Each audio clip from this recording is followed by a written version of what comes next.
चांदनी रात का रहस्य। बहुत समय पहले की बात है। एक छोटा सा गांव था जिसका नाम था चंदनपुर। चंदनपुर गांव पहाड़ों के बीच हरी भरी वादियों में बसा हुआ था। वहां के लोग बहुत शांत और स्नेही थे। लेकिन इस गांव के बारे में एक अनोखी बात थी। हर पूर्णिमा की रात गांव के पास की झील के ऊपर एक चमकता हुआ रास्ता दिखाई देता था, जो झील के बीचों बीच जाकर खत्म हो जाता था। गांव के बुजुर्गों का कहना था कि यह रास्ता सिर्फ एक रहस्य नहीं, बल्कि एक जादुई द्वार था। इस द्वार के दूसरी तरफ एक जादुई संसार था, जहां इच्छाएं पूरी होती थीं। लेकिन उस द्वार तक पहुंचने के लिए व्यक्ति को अपने भीतर के सबसे गहरे डर का सामना करना पड़ता था। गांव में एक नन्हा लड़का था जिसका नाम अर्जुन था। अर्जुन बहुत ही साहसी और जिज्ञासु था। उसने गांव के इस रहस्य को सुलझाने का मन बना लिया। एक दिन अर्जुन ने अपनी दादी से इस जादुई रास्ते के बारे में पूछा। दादी ने गंभीरता से कहा, अर्जुन, इस रास्ते पर जाने वाले कई लोग कभी वापस नहीं आए। यह रास्ता जितना आकर्षक दिखता है, उतना ही खतरनाक भी है। लेकिन अर्जुन की जिज्ञासा और साहस ने उसे शांत नहीं रहने दिया। उसने मन ही मन तय कर लिया कि इस पूर्णिमा की रात वह उस जादुई रास्ते पर जाएगा और देखेगा कि आखिर वहां क्या है।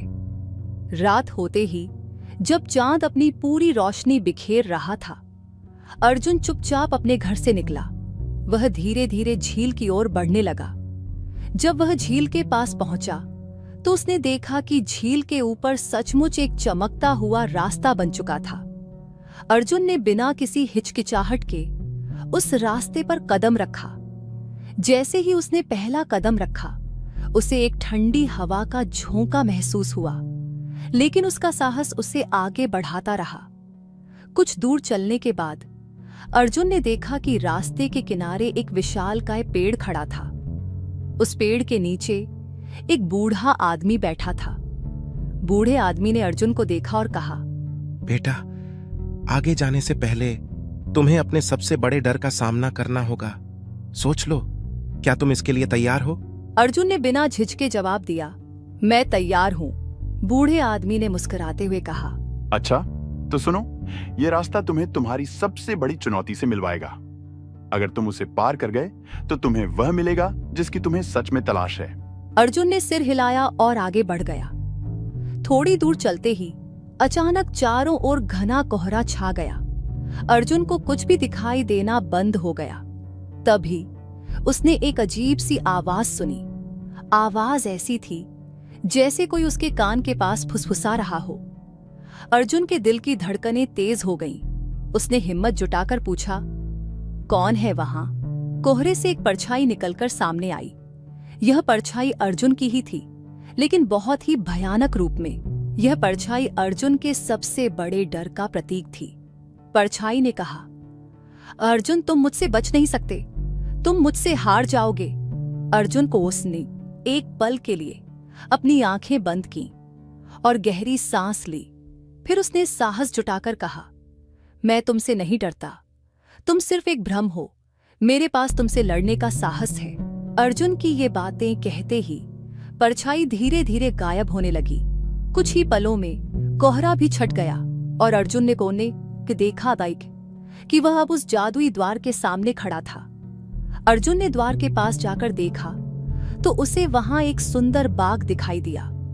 उस बाग में ढेर सारे फल फूल खिले हुए थे और उनके बीच में एक सुनहरा पेड़ था। उस पेड़ के पास एक स्त्री खड़ी थी जिसने सफेद कपड़े पहने हुए थे। स्त्री ने मुस्कुराते हुए कहा, अर्जुन, तुमने अपने डर का सामना किया और विजय प्राप्त की। यह सुनहरा पेड़ तुम्हें वह सब कुछ देगा जिसकी तुम्हें जरूरत है। लेकिन याद रखना, इसे पाने के बाद तुम इसे दूसरों के साथ भी साझा करोगे। अर्जुन ने सिर हिलाया और पेड़ की ओर बढ़ा। उसने पेड़ से एक सुनहरा फल तोड़ा। जैसे ही उसने फल को छुआ, वह अचानक अपने गांव में वापस आ गया। उसके हाथ में वही सुनहरा फल था। अर्जुन ने देखा कि उसके गांव में हर कोई उसकी ओर देख रहा था। उसने अपने गांव वालों के साथ वह फल साझा किया और धीरे धीरे पूरा गांव खुशहाल और समृद्ध हो गया। अर्जुन ने समझा कि असली जादू सिर्फ जादुई द्वार में नहीं, बल्कि अपने भीतर के डर का सामना करने और दूसरों के साथ खुशियां बांटने में है। उस दिन के बाद से चंदनपुर गांव में कभी कोई कमी नहीं रही।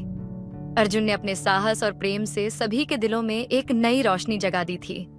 और उस रात के बाद चांदनी रात का वह जादुई रास्ता भी हमेशा के लिए गायब हो गया। लेकिन अर्जुन की कहानी गांव में हमेशा के लिए याद रखी गई, जो आज भी लोगों को सिखाती है कि सबसे बड़ा जादू हमारे अंदर ही होता है।